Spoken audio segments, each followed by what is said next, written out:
One తర్వాత సైన్యం చెప్పింది వాళ్ళు రిటాలియేట్ చేస్తే కనుక మనకి ఇబ్బంది అవుతుందండి అంటే ఎందుకని అన్నారు.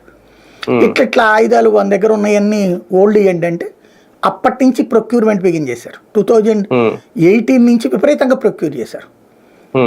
మనోహర్ పారికర్ ఉన్నప్పుడే S-400 మనం తీసుకుంది. అదే సందర్భంలో వరుసగా రఫేల్ అప్పుడే కదా మనం రఫేల్ మీద చివరికి పార్లమెంట్ అదే సుప్రీంకోర్టు దాకా వెళ్ళి మరి ఆపాలని చూశారు కదా. ఇక్కడ ఏమవుతుందంటే మన దేశంలో ఒక 1000 కోట్లు కాదు లక్షల కోట్ల రూపాయలు ఖర్చు అవుతుంది వెపన్స్ కొనాలంటే. అంత డబ్బులు పెట్టి వాళ్ళకి కొంటే ఏమొస్తుంది మనకి అంటే ఇక్కడ పాలకులకు ఏం కావాల్సి వచ్చేటప్పుడు వ్యక్తిగత లబ్ధి, కమిషన్. 1% వచ్చిన 1,00,000 కోట్లు చాలు కదా. అట్లా అది వీడు తింటున్నాడని తెలిసినప్పుడు ఎవరు అంటే ఫర్ ఎగ్జాంపుల్ ఇప్పుడు మన రష్యా వాడి దగ్గర కొంటున్నప్పుడు 1,00,000 కోట్ల రూపాయల ఆర్డర్ అని చెప్పినప్పుడు అప్పుడు రక్షణ మంత్రికి ఒక 1000 కోట్లు వస్తున్నట్టు కదా ఆటోమేటిక్గా 1% అన్నప్పుడు.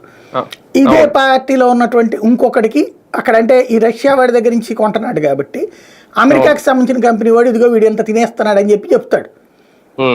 మరి దీన్ని ఎట్టాపాలంటే అది వేస్ట్ అని చెప్పేసి అమెరికా కంపెనీ వాడు ఏదో 4 కాగితాలు రాసిస్తాడు. వీడు అది పుచ్చుకుని రచ్చరచ్చ చేసేస్తాడు.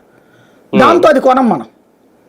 అట్లాగే వీళ్ళల్లో వీళ్ళు లంచాల కోసం కొట్టుకు సస్తా కొండం మానేశారు. 85 తర్వాత ఈ ఒక్క వెపను కొనలేదన్న విషయాన్ని రఫేల్ యుద్ధ విమానాలకు సంబంధించి సుప్రీంకోర్టులో కేసు జరిగినప్పుడు ప్రభుత్వం అధికారికంగా చెప్పింది. ఎవరు సైన్యం చెప్పింది. ఎందుకు రఫేల్ అర్జెంట్